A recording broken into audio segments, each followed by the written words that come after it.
joining us. I'll begin on a cheering note because the Super Eagles of Nigeria have qualified for the semi-finals of the ongoing AFCON tournament in Morocco. The two teams played to a goalless draw in the first half. A few minutes into the second half, striker Osimhen scored the first goal for Nigeria, and the second goal was later added by Ako. And South Africa on Saturday began naval drills with Russia, Iran and China, describing the maneuvers off its coast as not merely a show of force, but a vital response to rising maritime tensions, just as authorities intercept more than 700 migrants attempting to use Gambia as a launch pad to Europe. Chukunon Songwabweze reports. The drills led by China were more than a military exercise and a statement of intent among the BRICS group of emerging nations. South Africa's Joint Task Force Commander, Captain Thomas Tamaha, stressed at the opening ceremony, describing it as a demonstration of their collective resolve to work together. BRICS, originally made up of Brazil, Russia, India, China and South Africa, has expanded to include Egypt, Ethiopia, Iran, Saudi Arabia, the United Arab Emirates and more recently, Indonesia. China and Iran deployed destroyer warships while Russia and the United Arab Emirates sent corvette vessels. Host South Africa dispatched a frigate with Indonesia, Ethiopia and Brazil joining as observers. In an increasingly complex maritime environment, cooperation such as this is not an option, it is essential, Thama has said. The exercises were to ensure the safety of shipping lanes and maritime economic activities, he stated. Previously known as Exercise Morsi, the drills were initially scheduled for last November, but postponed due to a clash with the G20 summit in Johannesburg, boycotted by the United States. Washington has accused South Africa and the BRICS bloc of anti-American policies and warned members they could face an additional 10% tariff on top of existing duties already applied worldwide. South Africa has also drawn U.S. criticism for its close ties with Russia and a range of other policies, including its decision to bring a genocide case against Washington ally Israel at the International Court of Justice over the Gaza war. The three nations first conducted joint naval drills in 2019. Meanwhile, Ukrainians protest near Cape Town demanding a stop to South Africa's cooperation with Russia. It is emotional and hard for us to see that Russian Navy doing its Navy training in South African waters. The week-long Whale for Peace 2026 exercises come days after the United States seized a Russian-flagged oil tanker in the North Atlantic, saying it carried crude bound for Venezuela, Russia and Iran, in violation of Western sanctions. In other news, authorities have intercepted more than 780 migrants attempting to use the Gambia as a launch pad to Europe, the Interior Ministry said days after a capsized migrant boat off the coast killed more than 30 people. Tens of thousands of people, most of them young, have tried to reach Europe from West Africa in recent years, mainly via the Spanish Canary Islands. We conducted 3 operations which led to the interception of 782 would-be migrants across different locations in the country, spokesman for the Gambia Immigration Department stated. He said the operation began on January 3rd after at least 81 people were killed when an overloaded migrant boat capsized overnight on New Year's Eve. Migrant boats have recently been forced to leave from further south in West Africa, notably from the Gambia and Guinea, after Senegal, Mauritania and Morocco increased maritime patrols. The situation, the Interior Ministry said, prompted the activation of special operation teams as a decisive response. Among those intercepted were 233 people from Senegal, 197 from the Gambia, 176 from Guinea, and 148 from Mali.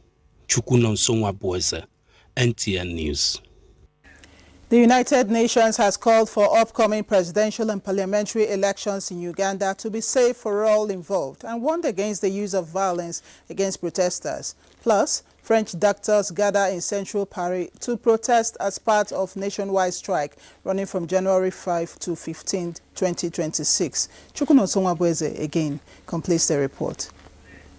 The United Nations Human Rights Chief Volker Turk said authorities in Kampala should ensure that everyone takes part fully and safely in the forthcoming presidential election, ensuring that no unnecessary force, including lethal force, is used to disperse peaceful protesters. The UN Human Rights Office stated that repression and impunity have been entrenched in Uganda since the last vote in 2021, with restrictions on free speech and the right to protest.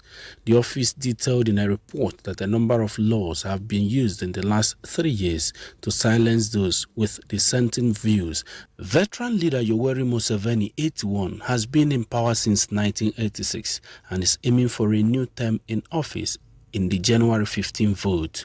His main opponent is the popular 43-year-old singer Robert Kyagulanyi, popularly known as Bobby Wine, who has become the face of the opposition. Opposition leaders and activists have been arrested and detained, political party offices raided and property confiscated. Radio stations have been suspended, bloggers arrested and control tightened over NGOs, the report added.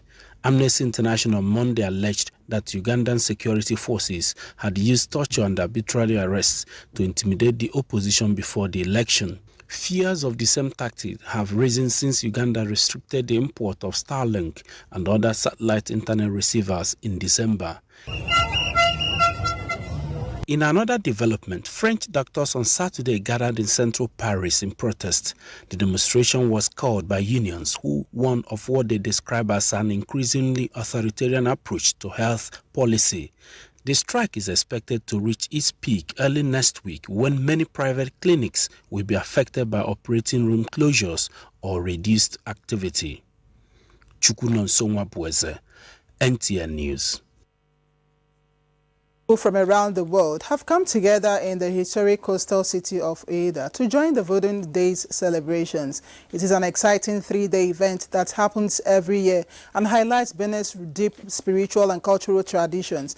This year's festival turns the city into a lively center full of rituals, dances, music and art. President Talon joins pilgrims and tourists in the activities. Musa Baba Aliyu has more. Vodun, often called voodoo in the West, but more correctly known as Vodouan in the Republic of Benin, is nothing like the scary stories shown in the movies and media. It is a living religion and traditional festival that forms a key part of Beninese identity.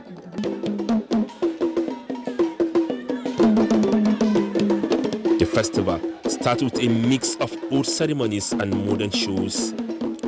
These take place at important spots like the sacred forest of Kwese and the beach near the door of no return.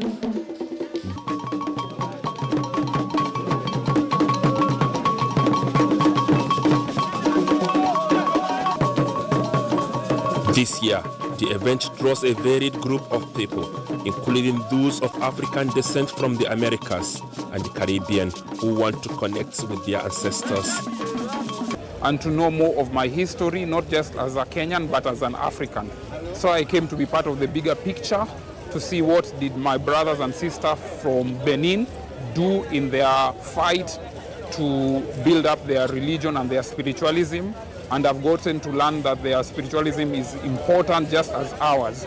So it has helped me appreciate the other forms of spiritualism, to know that they are just as equally important as ours, and also to decolonize my mind. The idea that people had that voodoo was something demonic is no longer the case, because we are here.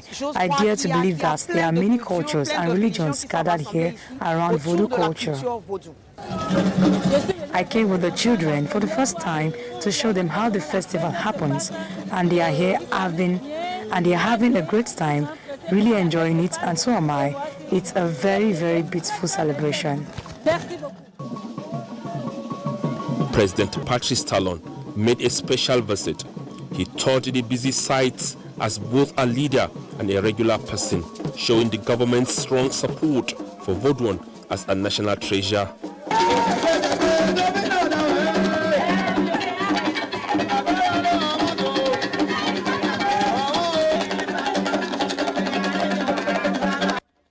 With its mix of serious rituals and happy celebrations, Vodun Days keep attracting attention from around the world.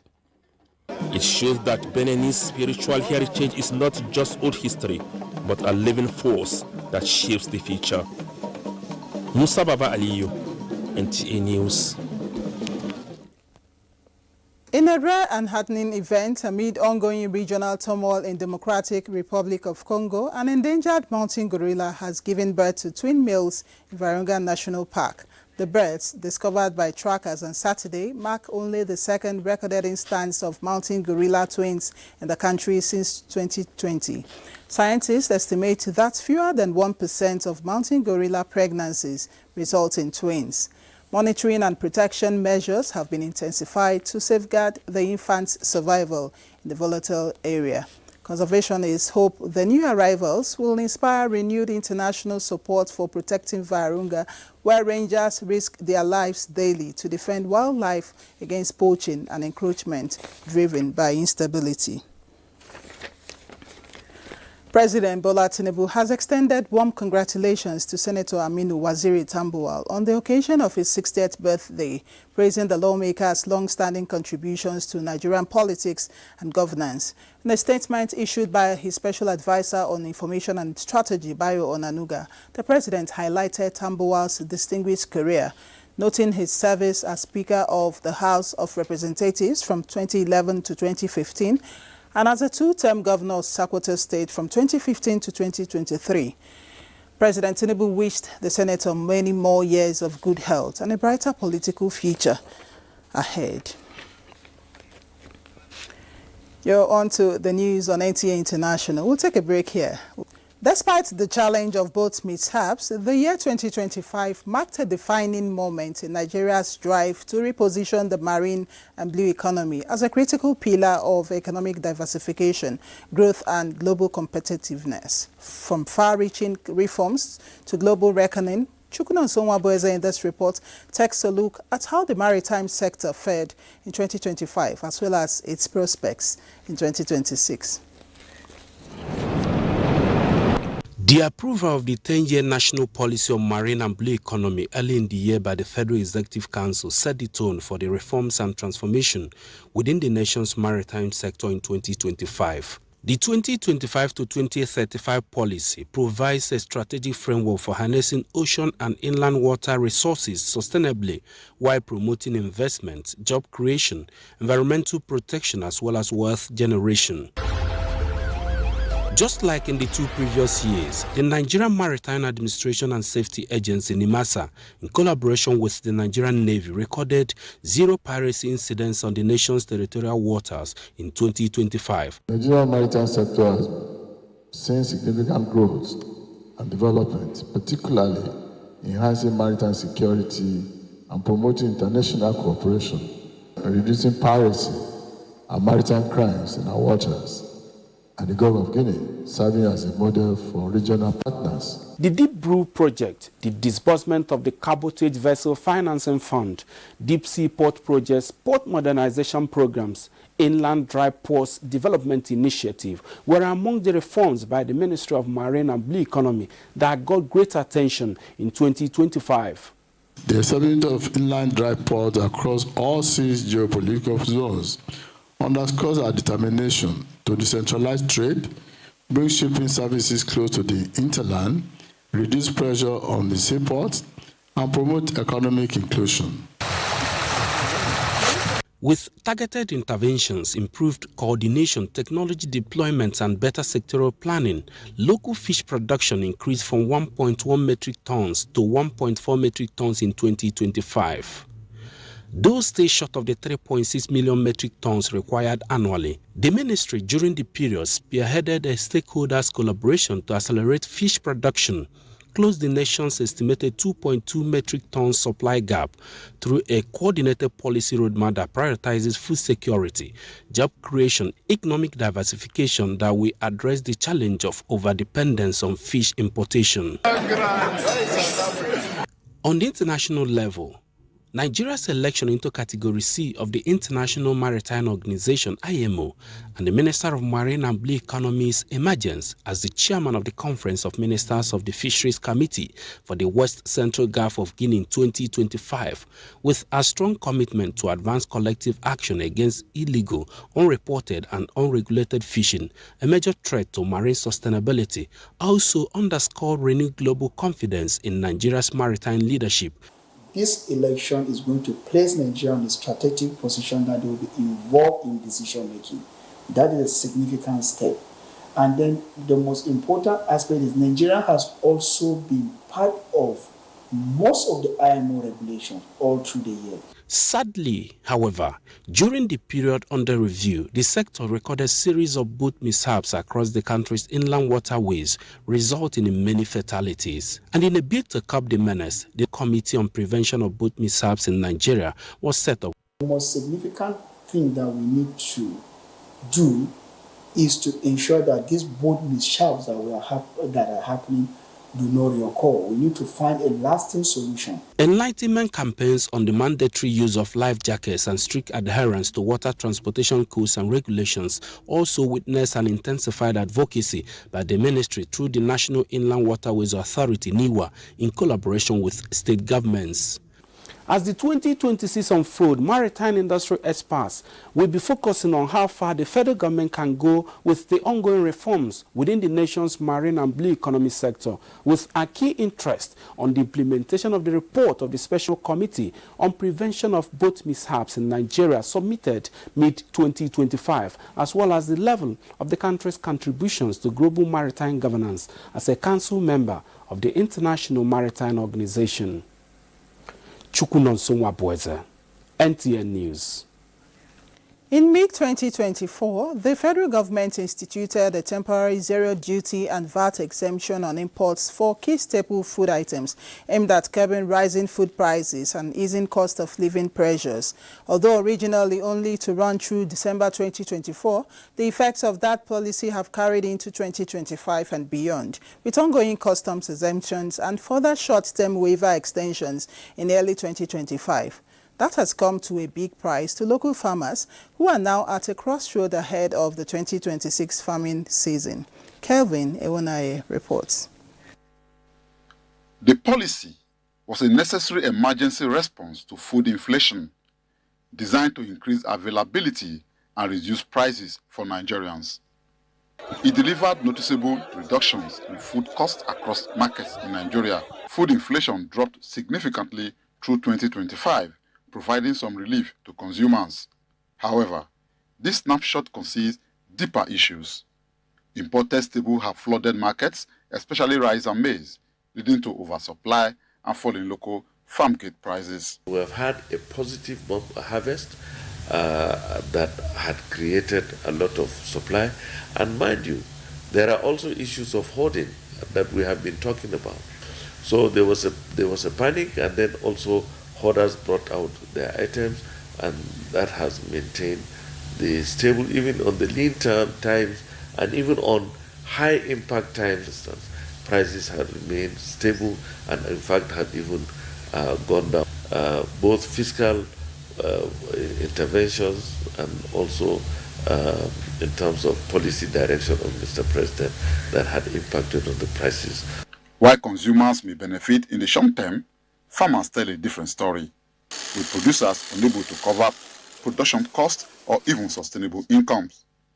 These factors loom especially large with 2026 farming season approaching, when farmers must decide whether to plant, even as the ability to recover input costs, seeds, fertilizer, and labor remain uncertain. Looking at the teeming population of the farmers, millions of them are going out of business, crying, and we are not being listened to, and it's better we come and sit down. We want this government to succeed, and we want the government to continue and to succeed. So definitely there is a way forward. We know it, but we have to sit on the table. Right now, what we're trying to do is because inputs are still relatively high, fertilizer is still a bit high, What Mr. President has mandated us to do is to see how we can balance between consumer welfare and also farmer welfare. The National Assembly has raised red flags with calls for measures to stabilize farm incomes and shield farmers from price collapse.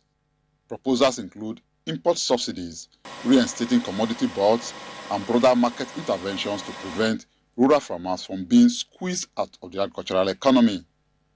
And because every aspect of agriculture is time-bound, farmers want these interventions to arrive on time when they are needed to sustain the progress being recorded in the food security agenda of government. In Abuja, Kelvin Ewonwaye, NTA News. The Minister of Works, David Umahi, has sanctioned senior ministry officials over delays and alleged misconduct in the execution of the Maraba-Kefi Expressway project, ordering the immediate removal of the Controller of Works. The Works Minister took the decision during an inspection tour of the ongoing expansion of the 43-kilometer Maraba-Kefi corridor. The ongoing expansion work on the Abuja-Kefi Expressway started in December last year. Already 41 kilometers of the 43.6 kilometers of the road from Kefi have been completed. While inspecting the ongoing expansion of the Maraba-Kefi corridor, Minister of Works David Umahi expressed dissatisfaction with the pace of work. He attributed the persistent lapses not only to the contractor but also to negligence by officials of the Ministry of Works assigned to supervise the project. We escalate that disobedience to PAM Secretary, to the Minister, to the Head of Department.